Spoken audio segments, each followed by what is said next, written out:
Hello dear students, आप सभी का स्वागत है एनबीएस स्कूल के ऑनलाइन प्लेटफॉर्म में। Dear student, myself Ananddev Mishra. Students, आज हम लोग जो है बायोलॉजी पढ़ेंगे क्लास 9th का। उसमें जो पहला चैप्टर बायोलॉजी में है वो है cell the unit of life. देखते हैं हम लोग स्टूडेंट्स, बेसिकली सेल के बारे में देखते हैं और समझते हैं थोड़ा सा। सेल की बात करें तो लिखा हुआ है, देखिए चैप्टर का नाम फंडामेंटल यूनिट ऑफ लाइफ यानी सेल। तो आपको सेल का डिफिनेशन तो बेसिक पता ही है कि ये जो होता है सेल जो होता है फंडामेंटल स्ट्रक्चरल और साथ ही साथ फंक्शनल यूनिट होता है। लिविंग ऑर्गेनिज्म का। ऑर्गेनिज्म कितने तरीके के हो सकते हैं? बेसिकली अगर हम लोग बात करें स्टूडेंट्स ऑर्गेनिज्म की, तो ऑर्गेनिज्म हम लोग दो तरीके की जो है ऑर्गेनिज्म को हम लोग डील करते हैं। एक को हम लोग बोलते हैं यूनिसेलुलर ऑर्गेनिज्म अर्थात कहने का मतलब है ऐसा ऑर्गेनिज्म जो सिंगल सेल से मिलके बने होते हैं, ऐसे ऑर्गेनिज्म को हम लोग बोलते हैं यूनिसेलुलर ऑर्गेनिज्म। और उसके बाद आता है मल्टी सेलुलर ऑर्गेनिज्म की बात करें, more than one cell is known as multi cellular organism. यानी जो एक से अधिक सेल से मिलके बने होते हैं उनको हम लोग बोलते हैं मल्टी सेलुलर ऑर्गेनिज्म, और जो एक सेल के मिलके बने होते हैं उनको हम लोग बोलते हैं यूनिसेलुलर ऑर्गेनिज्म। इतनी बात आप लोगों को समझ में आई। देखिए, हम लोगों ने सेल का डिफिनेशन पढ़ा, हमने आपको बताया ये फंडामेंटल, स्ट्रक्चरल और फंक्शनल यूनिट होता है सभी के सभी लिविंग ऑर्गेनिज्म का। हमने बताया कि ऑर्गेनिज्म दो तरीके के होते हैं, यूनिसेलुलर होते हैं और मल्टी सेलुलर होते हैं। यूनिसेलुलर जो एक सेल से मिलके बने होते हैं उनको हम लोग बोलते हैं यूनिसेलुलर ऑर्गेनिज्म, और जो एक से अधिक सेल से मिलके बने होते हैं उनको हम लोग बोलते हैं मल्टी सेलुलर ऑर्गेनिज्म। थोड़ा सा और आगे बढ़ते हैं और देखते हैं, अगर सेल की बात करें, सेल में स्पेशली पार्ट्स ऑफ सेल की बात करें, यानी जो बेसिक तौर पे हम लोग पार्ट्स की बात करते हैं सेल के कितने तरीके हो सकते हैं।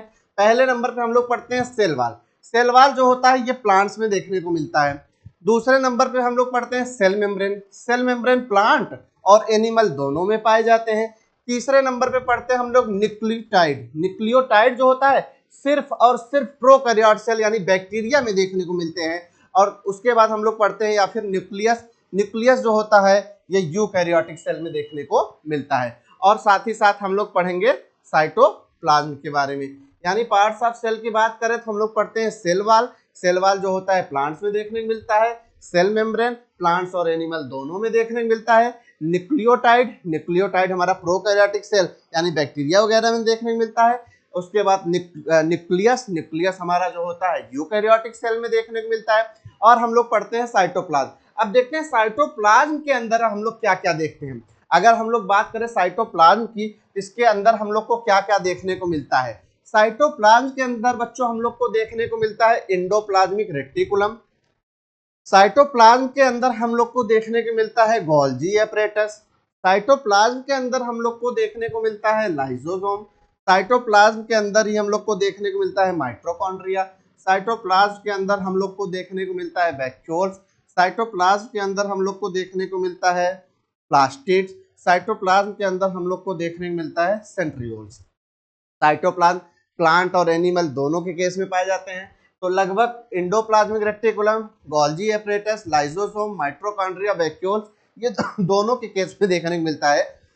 जबकि प्लास्टिड्स की बात करें ये प्लांट में देखने को मिलता है, और सेंट्रियोल्स की बात करें ये एनिमल्स में देखने को मिलता है। फिर से एक बार देखिएगा, साइटोप्लाज्म में हम लोग को endoplasmic reticulum, Golgi apparatus, lysosome, mitochondria, vacuole, plastid और साथ ही साथ सेंट्रियोल्स देखने को मिलता है। जिसमें से प्लास्टिड जो है प्लांट में देखने के लिए मिलता है, या प्लास्टिड को यूं कह लीजिए कि प्लांट्स में पाए जाते हैं, और सेंट्रियोल्स जो होते हैं वो एनिमल में पाए जाते हैं। इतनी बात क्लियर हुआ? यहां तक अगर चीजें क्लियर हुआ तो आगे बढ़ें। आई होप कि यहां तक की सारी चीजें आप लोग को एकदम क्लियर हुई होंगी। अब थोड़ा सा कुछ बेसिक यूनिट के मतलब बेसिक डिफिनेशन के बारे में बताया हुआ है। कह रहा है कि अगर हम लोग बात करें all living forms are composed of microscopic units called as cell. कह रहा है कि सभी के सभी लिविंग ऑर्गेनिज्म जो होते हैं जो है माइक्रोस्कोपिक से देखने पे पता चलता है कि एक छोटी यूनिट होती है सेल, उससे मिलके बने होते हैं। यानी जितने भी लिविंग ऑर्गेनिज्म हैं सबके सब सेल से मिलकर बने होते हैं। बात करें हम लोग सेल के डिफिनेशन की, सेल की अगर हम लोग बात करें, सेल जो होता है स्ट्रक्चरल और फंक्शनल यूनिट होता है लाइफ्स का या फिर लिविंग ऑर्गेनिज्म का। सेल जो होता है स्ट्रक्चरल और फंक्शनल यूनिट होता है लिविंग ऑर्गेनिज्म का। सेल की बात करें हम लोग, सेल की स्टडी जिसमें हम लोग करते हैं बच्चों, उसको हम लोग बोलते हैं साइटोलॉजी। यानी उसमें हम लोग सेल के स्ट्रक्चर की और सेल के कंपोजिशन की, सेल का कंपोजिशन क्या है यानी किससे मिलके बना है, सेल का स्ट्रक्चर कैसा है, इसकी स्टडी जिसमें हम लोग करते हैं उसको हम लोग बोलते हैं साइटोलॉजी। फिर से सुनिएगा, हम लोगों ने क्या पढ़ा, जितने भी लिविंग ऑर्गेनिज्म होते हैं सबके सब एक बेसिक यूनिट से मिलकर बने होते हैं जिसको हम लोग बोलते हैं सेल। सेल जो होता है एक फंडामेंटल स्ट्रक्चरल यूनिट होता है लिविंग ऑर्गेनिज्म का। सेल की स्टडी हम लोग साइटोलॉजी में करते हैं। सेल साइटोलॉजी में हम लोग किसको किसको पढ़ते हैं, सेल के स्ट्रक्चर को और कंपोजिशन को हम लोग देखते हैं। अगर इतनी बात क्लियर हो गई हो बच्चों, इतनी बात क्लियर हो गई हो तो हम लोग आगे बढ़े आराम से हम लोग चीजों को देखेंगे, धीरे धीरे हम लोग चीजों को पढ़ेंगे और उसको लर्न भी करते हुए चलेंगे साथ में। तो देखिएगा, सबसे पहले सेल को ऑब्जर्व किसने किया था, यानी सबसे पहले सेल की डिस्कवरी किसने किया था, तो सबसे पहले सेल की डिस्कवरी रॉबर्ट हुक ने किया था। कब किया था, 1665 में किया था। किस पे किया था, डेड कॉर्क स्लाइस पे किया था। कुछ इस तरीके से देखने, कुछ इस तरीके से स्लाइस थे, इन्होंने जो है इस पे डिस्कवरी किया था, इस पे इन्होंने देखा था, इसे कंपार्टमेंट टाइप की चीजें थी जिसपे इन्होंने डिस्कवरी किया था सबसे पहले सेल की। आगे बढ़ते हैं, सबसे पहले लिविंग सेल को किसने देखा था या किसने डिस्कवर्ड किया था, तो सबसे पहले लिविंग सेल को एंटोनी वॉन लीवेनहॉक ने किया था। कहाँ पे देखा था, पॉन्ड्स में देखा था। क्या देखा था, बैक्टीरिया देखा था। क्या देखा था बच्चों, बैक्टीरिया देखा था। तो अगर आपसे कोई पूछे सेल की डिस्कवरी किसने किया था या डेड सेल की डिस्कवरी किसने किया था, तो सेल की डिस्कवरी सबसे पहले रॉबर्ट हुक ने किया था, 1665 में किया था। कोई आपसे पूछे कि सबसे पहले लिविंग सेल की डिस्कवरी किसने किया था, तो एंटोनी वॉन लीवेनहॉक ने किया था। इतनी बात क्लियर हुई। सेल में हम लोग पढ़ते हैं प्रोटोप्लाज्म। हमने आपको बताया अभी प्रोटोप्लाज्म के बारे में। प्रोटोप्लाज्म की अगर हम लोग बात करें तो ये एक प्रकार का केमिकल कंपोजिशन होता है। प्रोटोप्लाज्म जो है प्लांट और एनिमल दोनों में देखने को मिलता है। प्रोटोप्लाज्म में क्या क्या होता है, प्रोटोप्लाज्म में वाटर होते हैं, आयंस होते हैं, साल्ट होते हैं, कुछ ऑर्गेनिक मटेरियल भी देखने को मिलते हैं। जैसे प्रोटोप्लाज्म में प्रोटीन होते हैं, कार्बोहाइड्रेट होते हैं, फैट होते हैं, न्यूक्लिक एसिड होते हैं और साथ ही साथ क्या होते हैं, विटामिन्स होते हैं। बोलिए, इतनी बात क्लियर हुई बच्चों। अगर इतनी बातें क्लियर हो गई तो थोड़ा सा और आगे बढ़ते हैं, देखते हैं थोड़ा सा और आगे क्या चीजें दिया गया है। डिस्कवरी के साथ साथ हम लोग देखते हैं कुछ और साइंटिस्ट आए थे जो अलग अलग मतलब बातें बताए थे। जैसे सबसे पहले हम बात करते हैं, लिखा हुआ है रॉबर्ट ब्राउन। रॉबर्ट ब्राउन ने किस चीज की डिस्कवरी किया था, रॉबर्ट ब्राउन ने न्यूक्लियस की डिस्कवरी किया था। कब किया था, 1831 में किया था। इस बात को याद रखिएगा कि न्यूक्लियस की डिस्कवरी रॉबर्ट ब्राउन ने किया था और कब किया था, 1831 में किया था। एक साइंटिस्ट है एंटोनी वॉन लीवेनहॉक, अभी हम लोगों ने पढ़ा। एंटोनी वॉन लीवेनहॉक जो थे ये फ्री लिविंग सेल यानी पॉन्ड्स वाटर में बैक्टीरिया को इन्होंने देखा था इन 1674 में यानी सबसे पहले लिविंग सेल की डिस्कवरी किसने किया था, एंटोनी वॉन लीवेनहॉक ने किया था। कब किया था, 1674 में किया था। एक फ्लूइड सब्सटेंस ऑफ सेल देखने को मिलता है, यानी फ्लूइड सब्सटेंस ऑफ सेल जो होता है जिसको हम लोग बोलते हैं प्रोटोप्लाज्म। प्रोटोप्लाज्म की डिस्कवरी किसने किया था, प्रोटोप्लाज्म की डिस्कवरी किया था पुरकेंजे ने। और कौन सी ईयर में किया था, 1839 में प्रोटोप्लाज्म की डिस्कवरी की गई थी। फिर से सुनिएगा, न्यूक्लियस की डिस्कवरी रॉबर्ट ब्राउन ने 1831 में किया था। लिविंग सेल की डिस्कवरी एंटोनी वॉन लीवेनहॉक ने 1674 में किया था। पुरकेंजे ने प्रोटोप्लाज्म की डिस्कवरी 1839 में किया था। और उसके बाद आता है हमारा सेल थियरी। सेल थियरी को दो बायोलॉजिस्ट थे, Schleiden and Schwann. Schleiden and Schwann दो ऐसे बायोलॉजिस्ट थे जिन्होंने सेल थियरी के बारे में बताया था। लेकिन पूछता है कि सेल थियरी को एक्सपेंडेड किसने किया था, यानी सेल थियरी को आगे किसने बढ़ाया था, तो सेल थियरी को आगे जिसने बढ़ाया था उनका नाम है रडॉल्फ वर्च्यो। रडॉल्फ वर्च्यो जो थे इन्होंने सेल थियरी को आगे बढ़ाया था। कौन सी ईयर में बढ़ाया था बच्चों, 1855 में सेल थियरी को एक्सपेंड किया गया था। किसके द्वारा, रडॉल्फ वर्च्यो के द्वारा। इतनी बात क्लियर हुई हो तो आगे बढ़ें।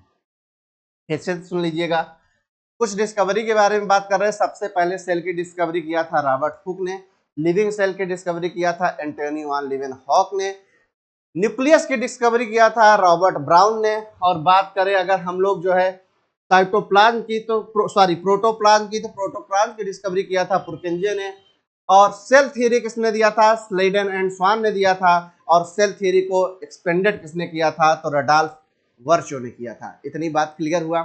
थोड़ा सा और आगे बढ़ते हैं बच्चों, थोड़ा सा और देखते हैं हम लोग। बात करें सेल थ्योरी के, हमने अभी आपको बताया कि दो बायोलॉजिस्ट थे, एक का नाम था स्लेडन और दूसरे का नाम था स्वान। इन दोनों लोगों ने मिलके सेल थ्योरी के बारे में बताया था, सेल थ्योरी को दिया था। अच्छा, सेल थ्योरी में है क्या, सेल थ्योरी कहती क्या है? सेल थ्योरी का पहला पॉइंट है all plants and animals composed of cell. फिर से सुनिएगा, सेल थ्योरी का पहला पॉइंट है all plants and animals composed of cell. दूसरा पॉइंट है cell is the basic unit of life. तीसरा पॉइंट है all cell arises from pre existing cell.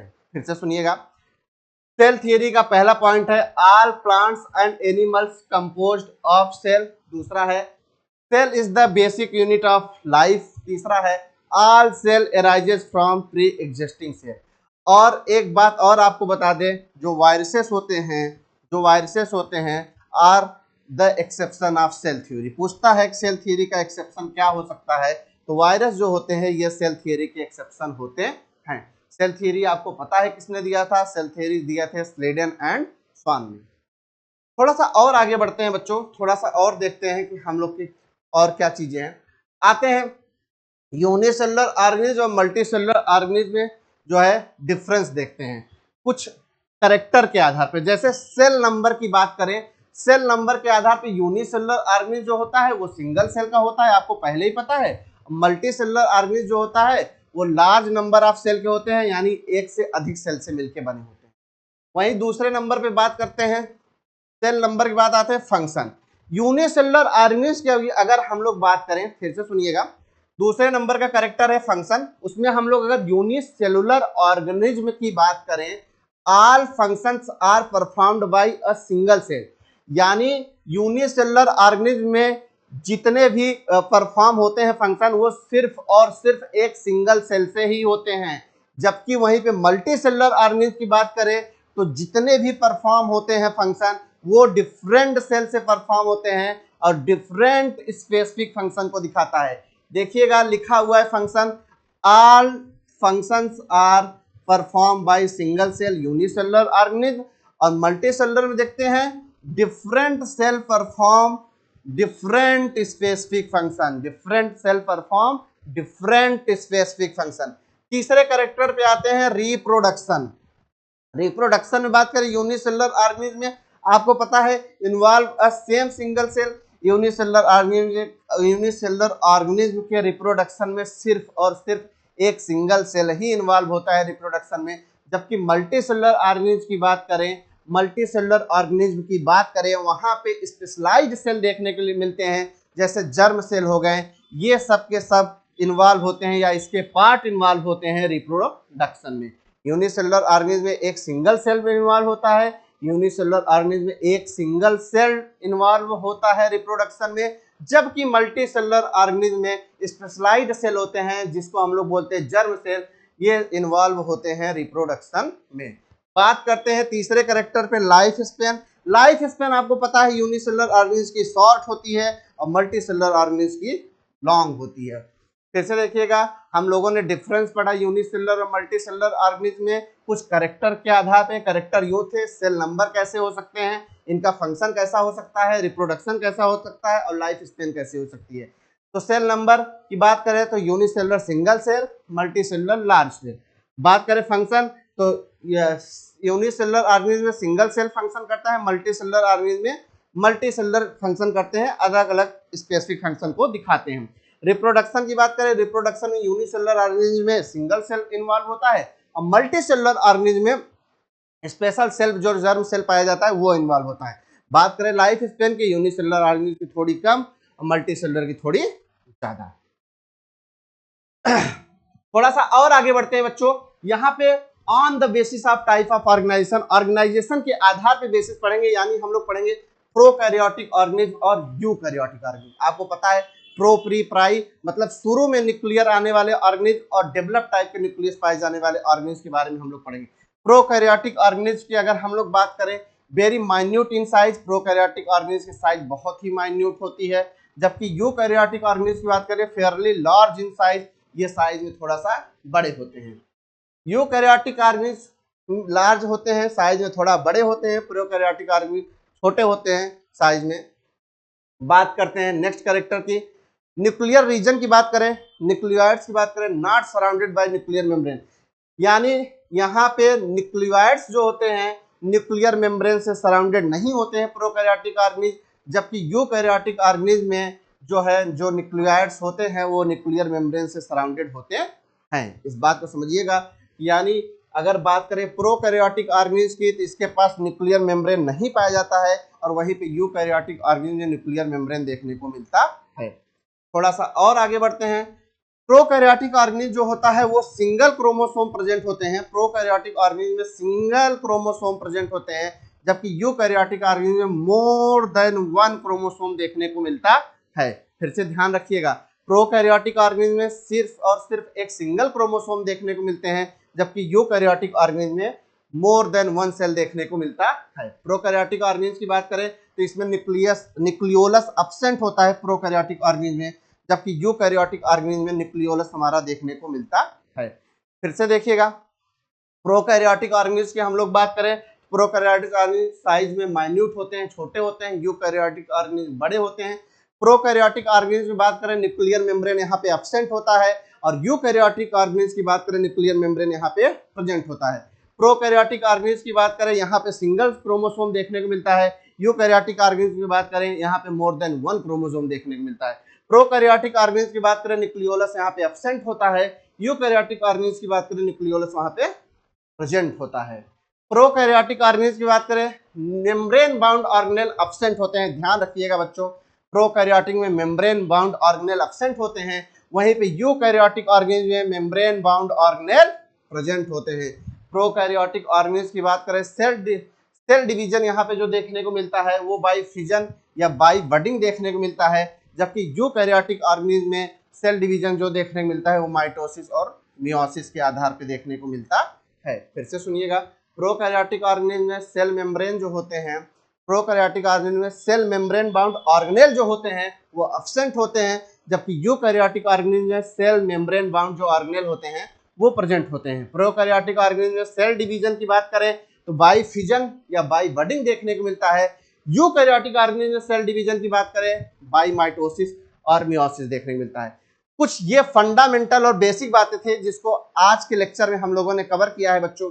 अब इसके बाद हम लोग जो है एक नया लेक्चर लेके आएंगे, जो कि इस लेक्चर को और आगे हम कंटिन्यू करेंगे। आज के लिए इतना ही, थैंक यू।